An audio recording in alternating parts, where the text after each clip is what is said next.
Hello बच्चों, आज की इस वीडियो में हम कक्षा 8 का विज्ञान का वार्षिक परीक्षा का पेपर देखेंगे।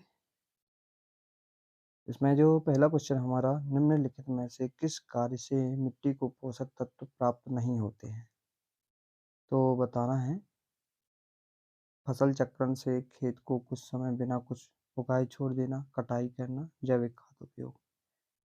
तो मिट्टी के पोषक तत्व प्राप्त नहीं होते जैविक खाद का उपयोग से। सॉरी, ये फसल चक्रण से हो जाएगा। क्या हो जाएगा? ये पहला ऑप्शन इसका सही। संचरणीय रोगों का मुख्य वाहक क्या है? तो घरेलू मक्खी। विश्व उष्णन या ग्लोबल वार्मिंग का कारण क्या है? वायु में नाइट्रोजन गैस की अधिक मात्रा, वायु में कार्बन डाइऑक्साइड की अधिक मात्रा, वायु में कार्बन डाइऑक्साइड की कम मात्रा, सल्फर डाइऑक्साइड। ये डी नंबर सही हो जाएगा। अक्षय प्राकृतिक संसाधन है, कौन सा है? वन। हाइड्रा में जनन किस विधि? मुकुलन द्वारा। किसमें? मुकुलन हो जाएगा। यदि कोई व्यक्ति मधुमेह रोग से पीड़ित है तो उसका अग्न्याशय किस हार्मोन का उत्पादन पर्याप्त मात्रा में नहीं कर रहा है? तो बताना है किस।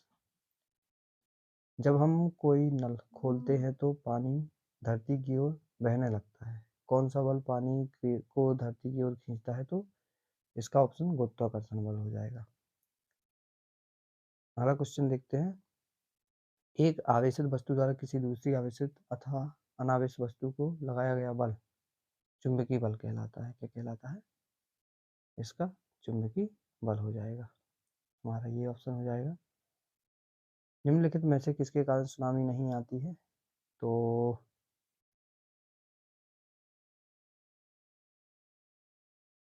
बताना है किसके कारण। 10वां क्वेश्चन, प्रकाश के परावर्तन के नियमानुसार निम्न में से कौन सा कथन सही होगा? तो 4 ऑप्शन दिए गए हैं, देख लेंगे। अब इसमें पहला क्वेश्चन हम देख लेंगे इसका। खरपतवार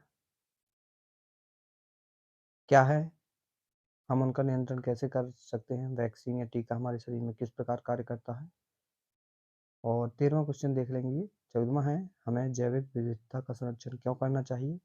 कायांतरण किसे कहते हैं? मेढक के जीवन चक्र की विभिन्न अवस्थाओं के नाम क्रमानुसार लिखिए। अगला, नीचे दिए गए बलों का एक एक उदाहरण। पेशी बल, गुरुत्वाकर्षण और घर्षण बल का उदाहरण देना है। तरल में गति करने वाली वस्तुओं की आकृति विशेष प्रकार की क्यों बनाते हैं? ये बताना है। आवासीय क्षेत्रों में ध्वनि प्रदूषण को कैसे नियंत्रित किया जा सकता है? कोई 3 उपाय बताना है। और 19वां क्वेश्चन देखेंगे। मान लीजिए आप घर से बाहर हैं तथा भूकंप के झटके लगते हैं तो आप अपने बचाव के लिए क्या सावधानियां बरतेंगे? ये बताना है। 20वां, चित्र में दर्शाई गई व्यवस्था में चुंबकीय सुई विक्षेपित नहीं होती है। सुई के विक्षेपित न होने की कोई 3 कारण बताना है। कौन से 3 कारण होंगे? अगला, ये दीर्घोत्तरीय प्रश्न है हमारे 21 से लेकर 24 तक।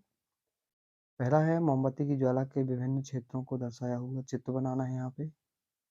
इसका बा है, सोने और चांदी को पिघलाने के लिए स्वर्णकार ज्वाला के किस क्षेत्र का उपयोग करता है? किशोरावस्था तीव्र वृद्धि तथा विकास की अवस्था है। इस अवस्था में किशोर का आहार नियोजन किस प्रकार का होना चाहिए? 12 नंबर, किशोरावस्था में लड़कियों की अपेक्षा कभी कभी लड़कों की आवाज़ फटने या फर्राने क्यों लगती है? 23वां क्वेश्चन देख लेंगे। ये 23वां है, आग लगने के समय फायरमैन पानी के हौज का उपयोग करने से पहले ही उस क्षेत्र की मुख्य विद्युत आपूर्ति बंद कर देता है। वे ऐसा क्यों करते हैं? कारण बताना है। और विद्युत की चालकता दर्शाने वाले कोई 4 द्रव्यों के नाम बताना है। ये 24वां हमारा लास्ट क्वेश्चन दिया गया है। रेटिना में पाई जाने वाली तंत्रिका कोशिका के प्रकार एवं उनके कार्य बताना है। और नेत्र की देखभाल हेतु कोई 2 उपाय बताना है। ये लास्ट क्वेश्चन था हमारा।